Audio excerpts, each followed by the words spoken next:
Spermatogenesis എന്ന് പറയുന്ന process start ചെയ്യുന്നത് മെയിൽ സെൽസിലെ പ്യൂബർട്ടി സ്റ്റേജിലാണ്. അപ്പോൾ ഇത് നടക്കുന്നത് എവിടെയാണെന്ന് ചോദിച്ചാൽ അറിയാം, സെമിനിഫറസ് ട്യൂബ്യൂൾസിലാണ്. ഇമ്മേച്വർ ആയിട്ടുള്ള മെയിൽ ജേം സെൽസുകളാണ് സ്പെർമാറ്റോഗോണിയ എന്നറിയപ്പെടുന്ന സെല്ലുകളായിട്ട് മാറുന്നത്. Spermatogonia cell, spermatogonia. ഈ സ്പെർമാറ്റോഗോണിയ എന്ന് പറയുന്നത് ഒരു 46 ക്രോമസോം അല്ലെങ്കിൽ ഒരു ഡിപ്ലോയിഡ് ആയിട്ടുള്ള സ്റ്റേജിലുള്ളതാണ്. സ്പെർമാറ്റോഗോണിയ സെൽസുകൾ വീണ്ടും 46 ക്രോമസോംസുകൾ ആയിട്ട് കാണപ്പെടുന്ന ഇവരുടെ സെൽ ഡിവിഷൻസ് മൈറ്റോട്ടിക് ആയിട്ടുള്ള സെൽ ഡിവിഷൻ പൂർത്തിയാക്കുകയാണ്. അങ്ങനെ ഒരു സെൽ എന്നുള്ളത് 2 എണ്ണം, 2, 4 എന്നിങ്ങനെ മൈറ്റോട്ടിക് ഡിവിഷൻസ് പൂർത്തിയാക്കിക്കൊണ്ടിരിക്കുകയാണ്. അപ്പോൾ ഇത് സ്പെർമാറ്റോഗോണിയ സെൽസുകളാണ്. അങ്ങനെ ഇവര് മൈറ്റോട്ടിക് ഡിവിഷൻസ് നടന്ന് ഉണ്ടാകുന്ന പുതിയ സെല്ലുകളെ നമ്മൾ വിളിക്കുന്ന പേരാണ് പ്രൈമറി സ്പെർമാറ്റോസൈറ്റുകൾ. പ്രൈമറി സ്പെർമാറ്റോസൈറ്റുകൾ, സ്പെർമാറ്റോസൈറ്റ്. ഈ പ്രൈമറി സ്പെർമാറ്റോസൈറ്റ് പിന്നീട് മിയോട്ടിക്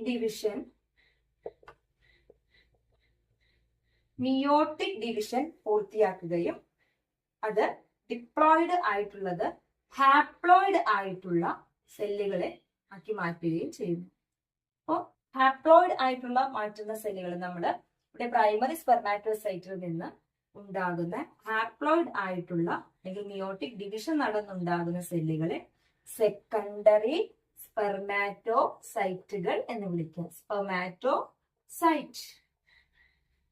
അപ്പോൾ ഇവിടെ നമുക്കറിയാം, ഇന്ന് ഓരോന്നിൽ നിന്നും 23 ക്രോമസോം ഉള്ള ഹാപ്ലോയിഡ് ആയിട്ടുള്ള സെക്കൻഡറി സ്പെർമാറ്റോസൈറ്റുകൾ ഫോം ചെയ്തിരിക്കുകയാണ്.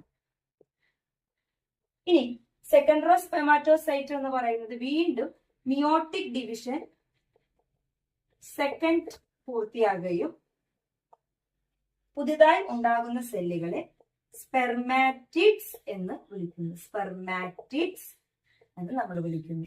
അപ്പോൾ ഓരോ സെക്കൻഡറി സ്പെർമാറ്റോസൈറ്റ്സിൽ നിന്ന് നമുക്ക് വീണ്ടും സ്പെർമാറ്റിഡ്സുകൾ 4 എണ്ണം ഉണ്ടാവുന്നുണ്ട്. ഇനി ഈ സ്പെർമാറ്റിഡ്സുകൾ എന്ന് പറയുന്നത് സ്പെർമിയോജെനസിസ് വഴി സ്പേമുകളായിട്ട് മാറുന്നു. അല്ലെങ്കിൽ സ്പെർമാറ്റോസോവ എന്ന് വിളിക്കുന്നു. സ്പെർമാറ്റോസോവ. ഈ സ്പെർമാറ്റോസോവ ആണ് പിന്നീട് സ്പേം ആയിട്ട്, ഫങ്ഷണൽ സ്പേം ആയിട്ട് മാറുന്നത്. അങ്ങനെ spermatozoa. After this spermiogenesis, sperms had become embedded in the Sertoli cells and are released from these seminiferous tubules by the process called spermiation. അപ്പോൾ spermiation എന്ന് പറയുന്നത് final release of the sperms from the seminiferous tubules ആണ്.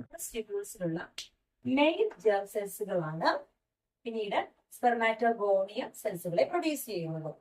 ഈ ഇമ്മേച്വർ ആയിട്ടുള്ള mail germ സെൽസുകൾ puberty stage ആകുമ്പോൾ ധാരാളം spermatogonia സെൽസുകളെ produce ചെയ്യുന്നു. ഇവര് ഡിപ്ലോയിഡ് ആയിട്ടുള്ളതാണ്. ഈ സ്പെർമാറ്റോഗോണിയ സെൽസുകൾ പിന്നീട് മൈറ്റോസിസിന് വിധേയമാവുകയും അതിന്റെ സെൽ മൾട്ടിപ്ലിക്കേഷൻ നടന്ന് ധാരാളം സെല്ലുകളെ പുതിയത് ഉണ്ടാക്കുന്നു. അങ്ങനെ ഉണ്ടാക്കുന്ന സെല്ലുകളെ നമ്മൾ വിളിക്കുന്ന പേരാണ് പ്രൈമറി സ്പെർമാറ്റോസൈറ്റുകൾ. ഈ പ്രൈമറി സ്പെർമാറ്റോസൈറ്റുകൾ എന്ന് പറയുന്നത് അവര് ഒരു ഡിപ്ലോയിഡ് ആയിട്ടുള്ളതാണ്. അതായത് അവരുടെ ഒരു ക്രോമസോം സംഖ്യ എന്ന് പറഞ്ഞാൽ ഫുൾ സെറ്റ് ആയിട്ടുള്ള ഒരു കണ്ടീഷൻ തന്നെയാണ്. അപ്പോൾ ധാരാളം പ്രൈമറി സ്പെർമാറ്റോസൈറ്റുകൾ ഉണ്ടാകുന്നു. ഇനി ഈ പ്രൈമറി സ്പെർമാറ്റോസൈറ്റുകൾ മിയോസിസിന് വിധേയമാവുകയും മിയോട്ടിക് സ്റ്റേജ് 1 പൂർത്തിയാക്കി അവരെ ഹാപ്ലോയിഡ് ആയിട്ടുള്ള ഒരു പ്രൈമറി സ്പെർമാറ്റോസൈറ്റിൽ നിന്ന് 2 സെക്കൻഡറി സ്പെർമാറ്റോസൈറ്റുകളെ പ്രൊഡ്യൂസ് ചെയ്യുന്നു. അങ്ങനെ 2 പ്രൈമറി സ്പെർമാറ്റോസൈറ്റിൽ നിന്ന് ആയിട്ട് 4 സെക്കൻഡറി സ്പെർമാറ്റോസൈറ്റുകൾ കിട്ടുന്നുണ്ട്. ഈ സെക്കൻഡറി സ്പെർമാറ്റോസൈറ്റും പ്രൈമറി സ്പെർമാറ്റോസൈറ്റും തമ്മിലുള്ള വ്യത്യാസം എന്താ? പ്രൈമറി സ്പെർമാറ്റോസൈറ്റ് എന്ന് പറഞ്ഞാൽ ഡിപ്ലോയിഡ് ആണ്, അത് മൈറ്റോസിസ് നടന്നു വന്നവരായിരുന്നു. എന്നാൽ സെക്കൻഡറി സ്പെർമാറ്റോസൈറ്റുകൾ ആകട്ടെ അവർ ഹാപ്ലോയിഡ് ആണ്, മിയോട്ടിക് ഡിവിഷൻ ആണ് പൂർത്തിയാക്കിയത്. വീണ്ടും സെക്കൻഡറി സ്പെർമാറ്റോസൈറ്റുകൾ മിയോട്ടിക് ഡിവിഷൻ സെക്കൻഡ് പൂർത്തിയാകുകയും അവിടെ നിന്ന് ധാരാളം സ്പെർമാറ്റിക്സുകൾ, അതായത് 4 സ്പെർമാറ്റിക്സുകൾ ഫോം ചെയ്യുന്നു. ഇനി ഈ ഫോം ചെയ്യുന്ന സ്പെർമാറ്റിക്സുകൾ പിന്നീട് സ്പേമുകളായിട്ട് മാറുന്നു. അപ്പോൾ ഈ സ്പെർമാറ്റിക്സിൽ നിന്ന് സ്പേമായിട്ട് മാറുന്ന പ്രോസസ്സിനെ വിളിക്കുന്ന പേരാണ് spermiogenesis. Transformation of spermatids into sperm is called spermiogenesis. ഇനി സ്പെർമിയോജെനസിസ് പൂർത്തിയാക്കിയ സ്പെർമാറ്റോസോവ് പിന്നീട് എന്ത് സംഭവിക്കുന്നു? ഇവരുടെ ഈ സ്പേംസിന്റെ ഹെഡ് ഭാഗം അല്ലെങ്കിൽ അത് നേരെ സെർട്ടോളി സെൽസിലേക്ക് എംബഡഡ് ചെയ്യുകയും പിന്നീട് അത് സെമിനിഫറസ് ട്യൂബ്യൂൾസിൽ നിന്ന് പുറത്തേക്ക് റിലീസ് ചെയ്യുകയും ചെയ്യുന്നു. നമ്മൾ പഠിച്ചതാണ് സെർട്ടോളി സെൽസുകൾ അവർക്ക് ആവശ്യമായ ന്യൂട്രിയൻസ് ഒക്കെ പ്രൊവൈഡ് ചെയ്യുന്നുണ്ട്.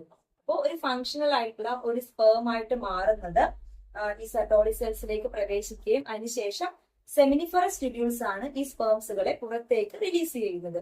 ആ ഫൈനൽ സ്റ്റേജിനെ നമ്മൾ വിളിക്കുന്ന പേരാണ് സ്പെർമിയേഷൻ. സ്പെർമിയോജെനസിസും സ്പെർമിയേഷനും തമ്മിലുള്ള വ്യത്യാസം ചോദിച്ചിട്ടുള്ളതാണ്. സ്പെർമിയോജെനസിസ് എന്ന് പറഞ്ഞാൽ സ്പെർമാറ്റിഡ്സുകളിൽ നിന്ന് സ്പേംസുകളായിട്ട് മാറുന്ന പ്രോസസ്സാണ്. സ്പെർമിയേഷൻ എന്ന് പറഞ്ഞാൽ ആ ഫൈനൽ റിലീസിംഗ് ആണ്. അത് പൂർത്തിയാക്കണമെങ്കിൽ ഈ സ്പെർമാറ്റോസോവകൾ സെർട്ടോളി സെൽസിലേക്ക് പ്രവേശിച്ചാൽ അവരുടെ ഹെഡ് ആണ്, ഹെഡ് റീജിയൻ നമ്മൾ പഠിച്ചതാണ്. എക്രോസോം എന്ന് പറയുന്ന ഭാഗമുണ്ട്, പെനിട്രേഷനൊക്കെ സഹായിക്കുന്നതെന്ന് പറയുന്നു. അപ്പം സ്പേമിന്റെ ഹെഡ് റീജിയൻ ആണ് സെർട്ടോളി സെൽസിലേക്ക് എംബഡഡ് ചെയ്ത് അത് ഫൈനൽ റിലീസ് ആയിട്ട് മാറുന്ന പ്രോസസ്സിനെയാണ് നമ്മൾ എന്ത് പറയുന്നത്? സ്പെർമിയേഷൻ എന്ന് പറയുന്നത്. അപ്പോൾ ഒരു സിംഗിൾ സെല്ലായ മെയിൽ ജേം സെൽസിൽ നിന്ന് നമുക്ക് 4 സ്പേം സെൽസുകൾ അല്ലെങ്കിൽ സ്പേമുകളെയാണ് പ്രൊഡ്യൂസ് ചെയ്യാൻ പറ്റുന്നത്. എല്ലാവർക്കും മനസ്സിലായി എന്ന് വിശ്വസിക്കുന്നു. നന്ദി.